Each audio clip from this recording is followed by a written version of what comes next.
Security is everybody's business.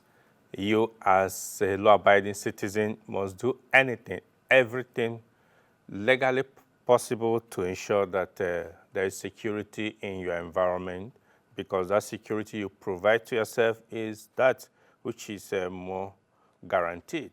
These government security agencies will try their best, but first you must ensure that you do not expose yourself to criminals to be attacked and you become victim. Yes, today we'll be looking at a very important topic, which I'll let you know soon. But welcome to your program, Security Watch Africa, on this channel, the Africa Independent Television.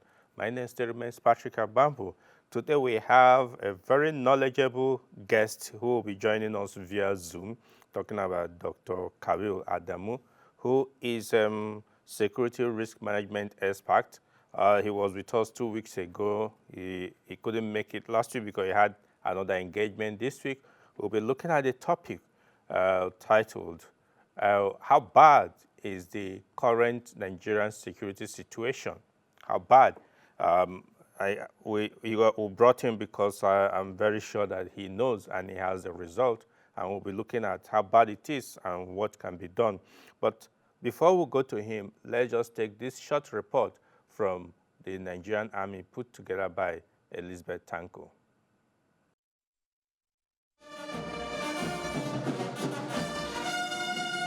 To improve operational efficiency and explore new technologies in the Nigerian Army, under the leadership of Lieutenant General Olufemi Oluyede, held its Combat Arms Training Week 2025, which was co-hosted by the Nigerian Army Infantry Corps and Armored Corps in Bauchi State. In his address at the opening ceremony of the Combat Arms Training Week, the Chief of Army Training Week is timely to aid in tackling emerging threats. It is by tradition that this event is held annually by the combat arms of the Nigerian Army to appraise the activities of the corps in the various theaters of operations across the country. The theme of this year's Combat Arms Training Week, strengthening combat arms cooperation in the joint environment, a prerequisite for success in counter-terrorism and counter-insurgency operations. In order to be made more timely in today's complex and fluid space, particularly in our counter-insurgency and counter-terrorism operation theaters.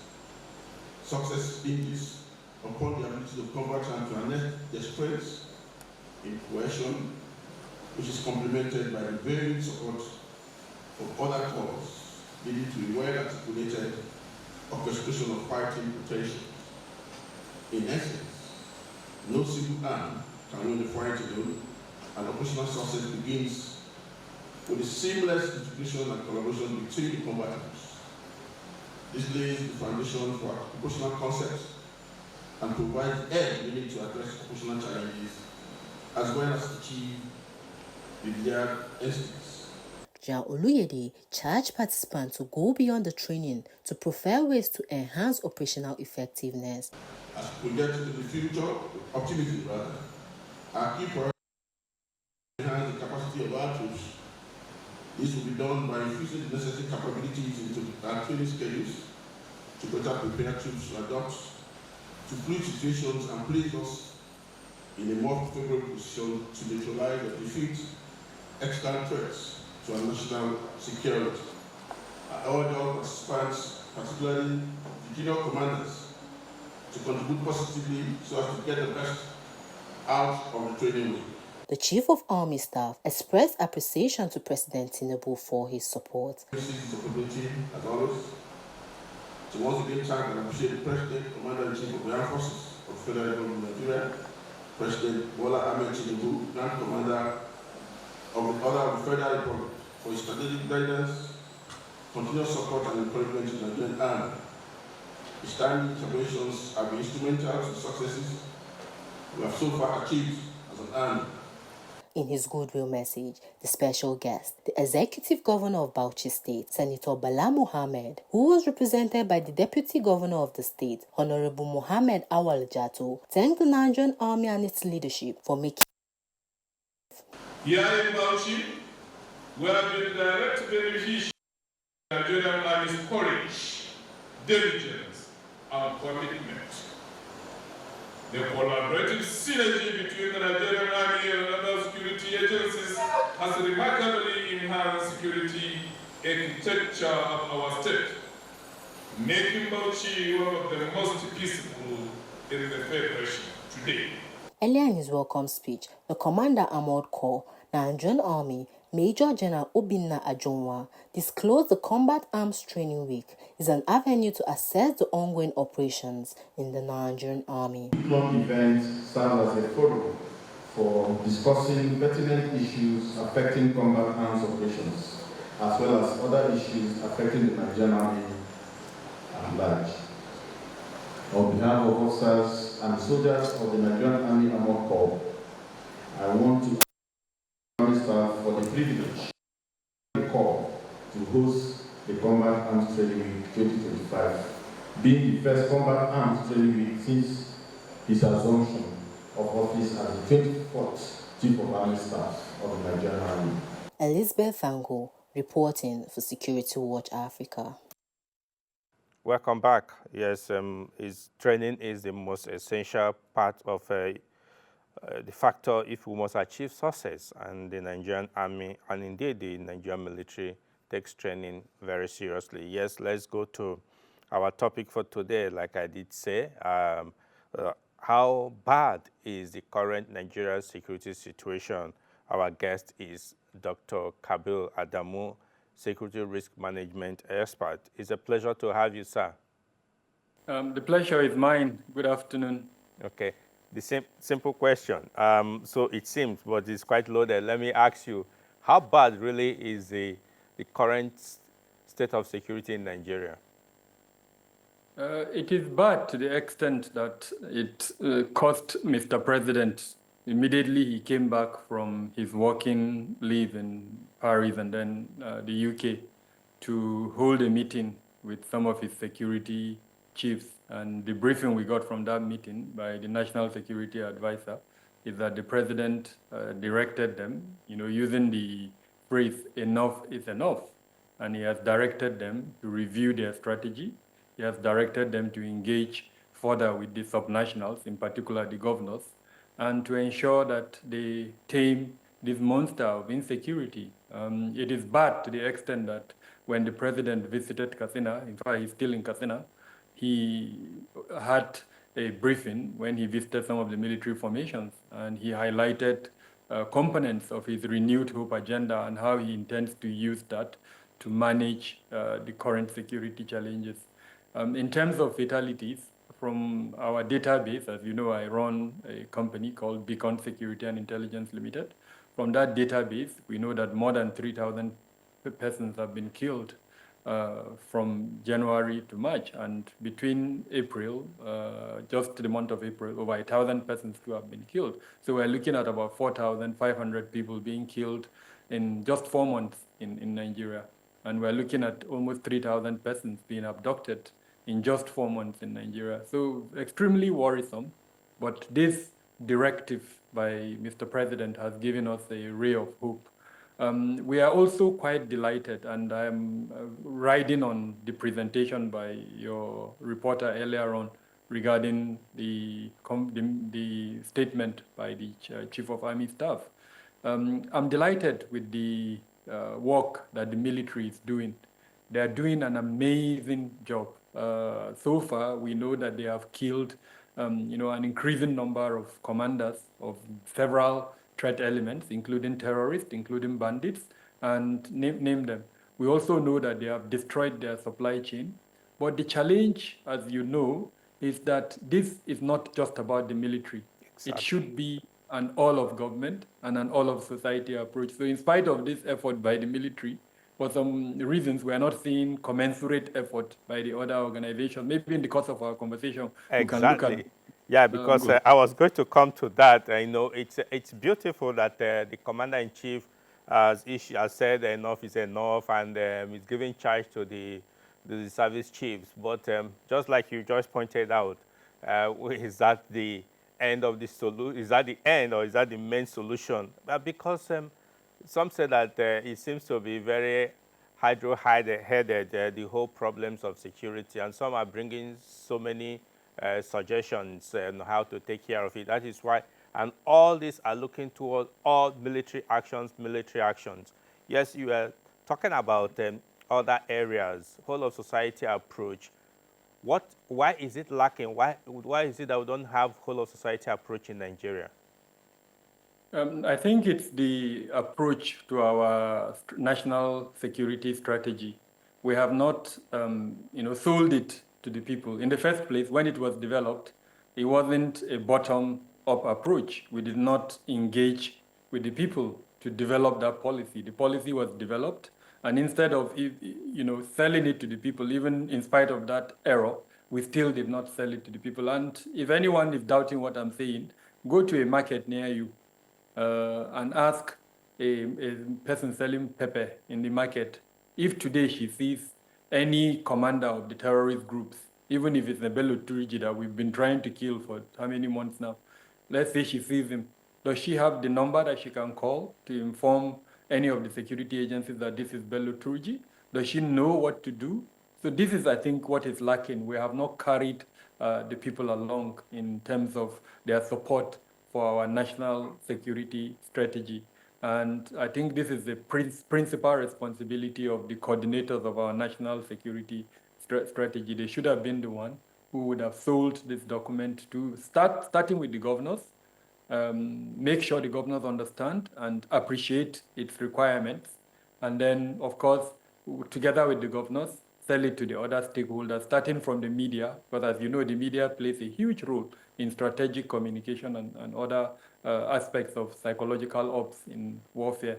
And then, of course, to students, to youth groups, to women associations, name them, professional associations and all of that. I think about 12 different stakeholders were identified in the National Security Strategy document. So we didn't do very well in selling this document to them. Yeah, and indeed, you just said it there, because I remembered when we had information about it being developed, we actually raised some of these questions because we expected Nigerians to be carried along. But I think the crafters of that policy thought otherwise, and yet there's no urge or desire to take it down to Nigerians. That is a big challenge. But let's come to, you see, because you mentioned the subnationals. The president visited Katsina State yesterday. He addressed the troops, and he talked about his Renew Hope agenda. Some said it's all about politics, and that nothing is on the ground to actually change what is to help these people to work. Now, how best do you think that this can be handled? You have talked about the state governments. Some of them are setting up what some people call militias or vigilantes to help to provide the first line of defense for their communities. And a lot of challenges is also arising from there. Tell us, how best do you think that subnationals can get involved now? Yeah, I think the starting point is for them to understand the contents of our instruments. We have 3 instruments for counterterrorism in the country. The one I spoke about, the National Counterterrorism Strategy, as you know, is domiciled in the office of the National Security Advisor. There is a coordinator of counterterrorism in that office. Then the second part is what we call the policy framework on countering violent extremism. That one too is domiciled in the office of the National Security Advisor. And then the third one is the terrorism prohibition and prevention law, which is, as it were, that's the national law. But I think it's the Attorney General of the Federation that has more responsibility in terms of its implementation. But there are other players too, like the NSA and the coordinating elements, the Ministers of Defense, Interior, and Police Affairs. They also have some elements of responsibility. So I think all of these elements that I've mentioned, they need to come together and then invite the governors and sell these documents to them. By sell, I don't mean sell it with money. I mean introduce the documents to them, and tell them that, look, this is what we're using to counter terrorism in the country. And these are the expectations. There are 5 elements within those documents. It starts with identification, it starts with preparation, and all of that. Now, these 3 documents aim to achieve 3 principal things, Patrick. Number 1, they seek to block funding generation by these terrorist groups or non-state armed groups, whatever it is that they exist in a particular location. Number 2, they seek to block their recruitment capabilities. And then, of course, number 4, they seek to de-radicalize and counter-radicalize. Sorry, number 3, de-radicalize and counter-radicalize their operations. And then, of course, their ability to generate weapons.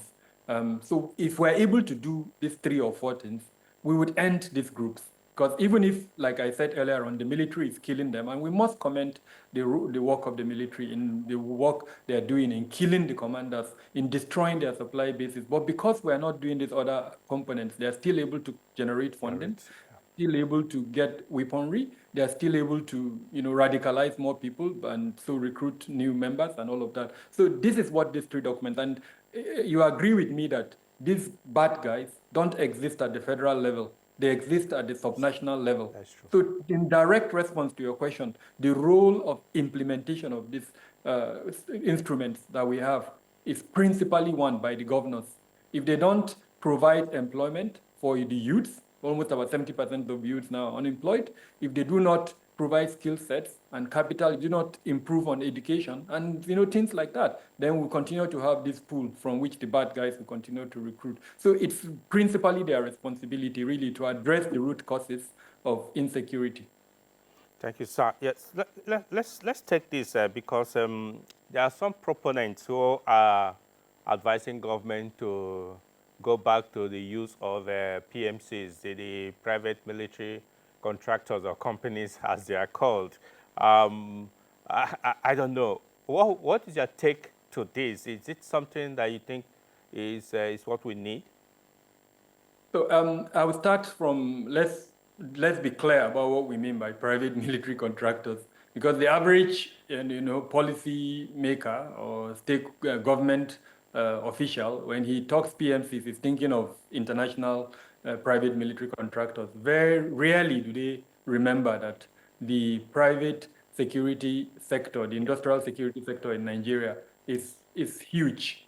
The last time we did a collation of the number of persons in the private security industry in Nigeria, Patrick, we're talking of 3 million persons, and this is like 3 or 4 years ago. So it has possibly increased now. And this is just direct numbers. By the time you expand the numbers to include indirect employment, those who benefit from the supply chain, you are looking at about 10 million persons benefiting from that private security sector in Nigeria. Now, within that sector, there are capabilities that I believe can benefit the Nigerian public security sector. But unfortunately, those capabilities are not being harnessed. So if the discussion is to engage private military contractors in the manner to allow for counter-terrorism operations, it's possible that maybe local vendors may not help very much, for the simple reason that we that are playing in that sector, we're not allowed to bear weapons. Exactly. And because the threat element is so big that what you need is actually weaponry, then maybe we will not play a role. But I also know that there are some players, especially in the Northeast, that have supported Operation Hadinkai in different capacities. Because this is a private forum, I can't speak too much about that. But I know that there are players, retired military personnel who set up security companies that have supported, especially in the area of intelligence. So maybe we need to sit back, identify the gaps, see what force multipliers we can introduce from within the private security sector, so that the public security sector that have the kind of weaponry that is needed can concentrate on certain elements while the private security sector support in those other elements. And maybe it's even high time we start licensing for weapons and other capabilities, so that sector that I said, 3 million is a lot of people. I don't know of any other industry that is supporting employment generation in the manner that the private security sector is doing. So again, if it's about private military contractors for field operations, then yes, foreigners maybe are best because of the regulation that we have in the country. But let's also remember that there will be consequences. Exactly. We've seen it in Iraq. We've seen it in Afghanistan and several parts of the world, in where Wagner is operating, such as in Mali and parts of Central African Republic. We've seen the consequences of using private military contractors. So we should tread carefully there, but we should be strategic in terms of identifying our needs, asking if there are local players that can fill in those gaps, and before we move to, as it were, foreign PMCs. All right. Thank you so much, Dr. Adamu, for being with us, sparing us your time. We're going to engage you again, time permitting, for expound this issue about the indigenous private security that could be very useful in this fight. Thank you so much for being part of this program today. My pleasure. Thank you for having me. And once again, my compliments go to the military. Like I keep on saying, they're doing a stellar job, and we need to commend them. But we also need the other players to do the same, especially border control as an example. Because most of these weapons and the bad guys, the influx is through the border, and it's not the role of the military to protect the border. So I'm hoping in your subsequent programs you bring those organizations that have responsibility for border management, so that your listeners can understand, the role and how to enhance border security. Thank you so much for that suggestion. Yeah. Yes, viewers, if you are just joining us, this is your program, Security Watch Africa. You had Dr. Kabil Adamu there, security risk management expert, talk to us about how bad Nigeria security is currently. Indeed, it's bad. We must admit the truth here. But let's go to Defense Headquarters, where they are doing what they can to ensure that the defense sector gets it properly right. But like Dr. Adamu did say, the military is doing so much. Other sectors must also sit up. Let's go to the Defense Headquarters and get this report by Elizabeth Tanko. In a move to improve the defense sector and boost innovation and productivity in Nigeria's military forces under the leadership of the Chief of Defense Staff, General Christopher Gwabin Musa, marked a significant milestone with the official commissioning of the Defense Holdings Company Limited, DHCL, in Abuja. While speaking at the commissioning, the Honorable Minister of Defense, Honorable Mohammed Badaru Abubakar, noted that the holding company represents a forward-thinking approach. We are not just commissioning a new company, we are embarking on a journey that will shape the future of the military's contribution to our economic development and our non-kinetic efforts. Also contribute to the welfare of personnel of the armed forces of Nigeria in various ways. The holding company is more than just a collection of businesses. It is a platform for innovation, a catalyst for growth and beacon of hope for a brighter future. In his address, the Chief of Defense Staff, General Christopher Musa, emphasized the essence of the Defense Holdings Company Limited. It is pertinent to mention that the Defense Holdings Company Limited and its subsidiaries is a private limited liability company established based on the need to coordinate the business activities of the armed forces of Nigeria towards improving innovation, self-reliance, economic diversification, and in the defense sector. Most importantly, this initiative is aimed at improving the welfare and lives of military personnel and their families. The Chief of Defense Staff commended the dedicated effort of the committee that saw the project's fruition. I therefore commend the efforts of members of the committee who have worked assiduously to actualize this initiative. Indeed, your commitment and dedication are quite inspiring. Goodwill messages were delivered by some dignitaries present. Congratulate the Chief of Defense Staff for this very wonderful innovation. In our days, we did not have these type of innovations existing. And officers generally retire to oblivion. They don't know where or what they are going to do next. But with this type of innovation, we have looked at that angle. We wish you greater success.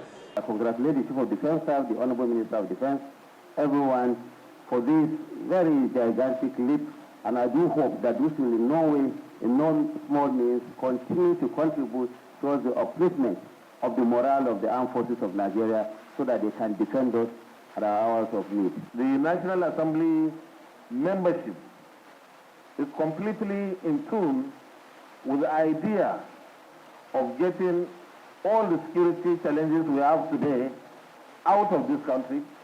It's a one-off thing. It may not happen at once.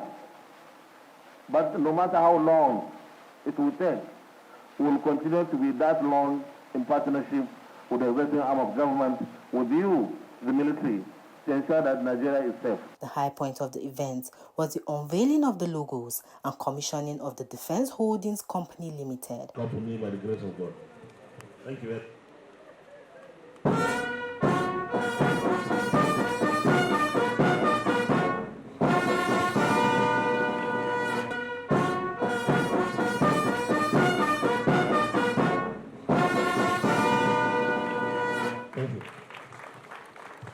Elizabeth Thanko, reporting for Security Watch Africa, Abuja. Welcome back. Yes, on that note, we've come to the end of today's edition of this program. What I will ask that try to follow us on all our social media platforms. It's on the screen, on the X. There's a former Twitter. You can send us your view or what you think we should be able to handle. We should be able to bring information you need answers to. We'll bring it to you. Or send us a full message via the email address, or follow us on all other platforms so that we can interact with you much better. Until we come your way again next week, I said thanks for staying tuned and bye for now.